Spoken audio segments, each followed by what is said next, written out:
Have you seen the overemployed trend? Where people get 2 jobs. I knew a guy doing this. I think he got a new job and his plan was to leave the other job. There was like a little bit of overlap, and then he just realized, like, because they were both fully remote, and he realized, like, I can actually just do both of these. And when you're pulling in like a pretty good tech salary from both gigs, like on Reddit, there's people who are literally doing like 5 full-time jobs, and they'll hire all of these like Filipino assistants, and they'll use AI, and they'll use all these things, and they know that they're not doing their best work. How could you possibly be doing your best work? You're giving them 20% of what you promised them. Do they never have Zoom calls to attend? No, they do. It's like, yeah, you have to be scheduling your meetings around like whatever, and it doesn't work. Like they always know, like, okay, I'm only going to be able to keep this job for a year. But companies are slow to fire, right? Like companies are pretty slow to fire. Like they always give you a shot, and by that time you've lined up 2 more jobs. And I guess you just don't have a LinkedIn page. I guess not. Yeah, I'm not sure. I guess not. But it's so funny to go on Reddit and see people just like bragging about like their setup. Yeah, like they'll have like 6 monitors and like 1 for each company or whatever, and they're just delegating tasks out. But I think, like, look, if the company doesn't catch on very quickly, then I guess you're doing enough. You know what I mean? I guess you're doing enough. So who's at fault there? Like, is it immoral? Man, Wale, that's something that is really happening. What's your take on it?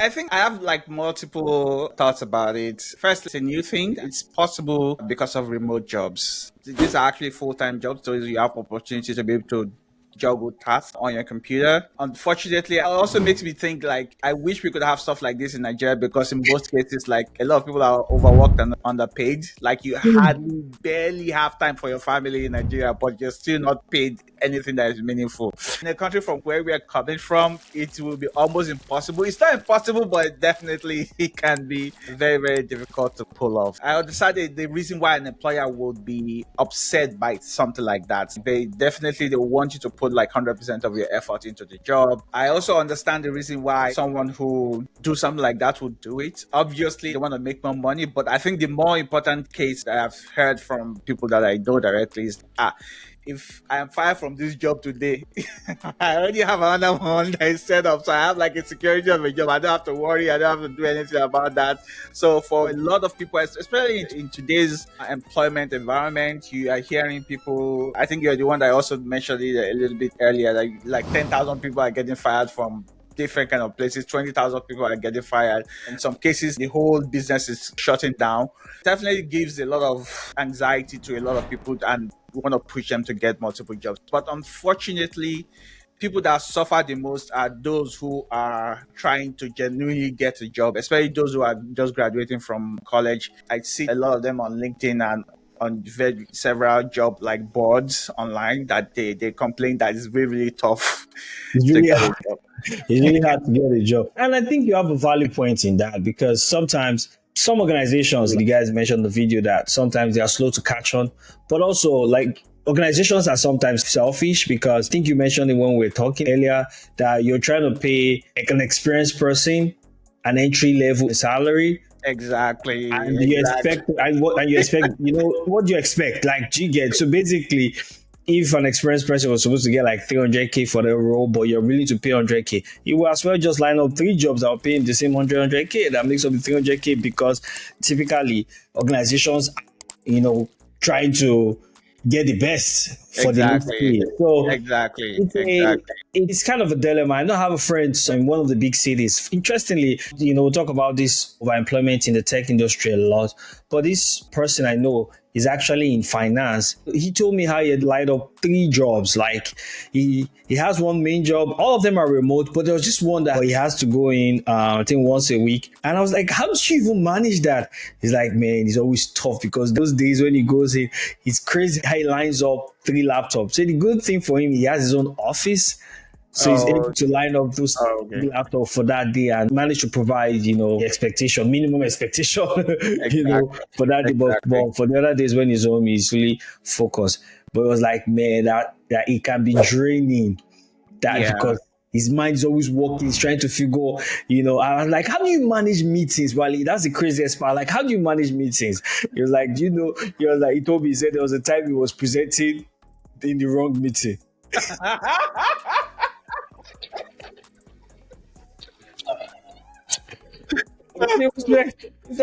He was president in one meeting, and at that time, he said he had 4 jobs. He said in finance, yeah, he's in finance, in advisory, and all that. I was like, really?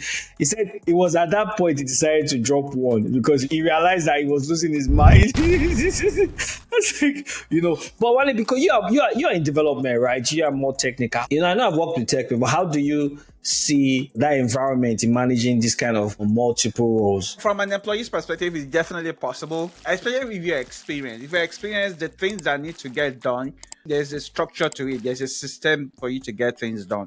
Best practices that you've had like a lot of experience with. You have a very broad knowledge of whatever tech stack that you're working with. So for you, you get things done a lot faster compared to like someone who's just graduating, for example. Like they still need to figure things out. They still need to understand how things work, and especially they need to understand how not to break stuff.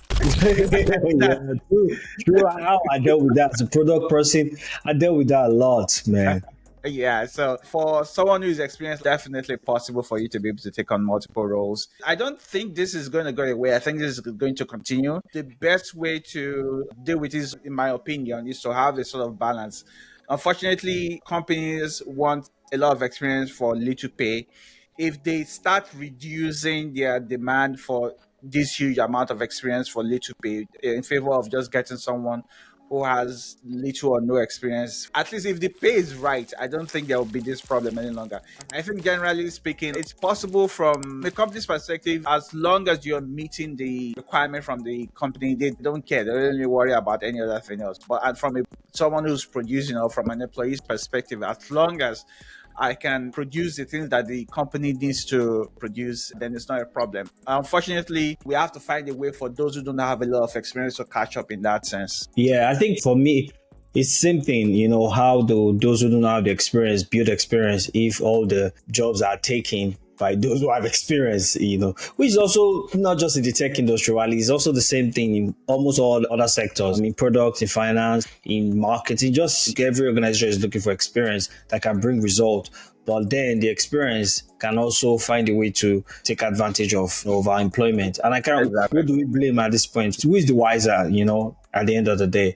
But it's been a good one chatting with you on this course. But hopefully our viewers will find value in what we talked about. And thank you.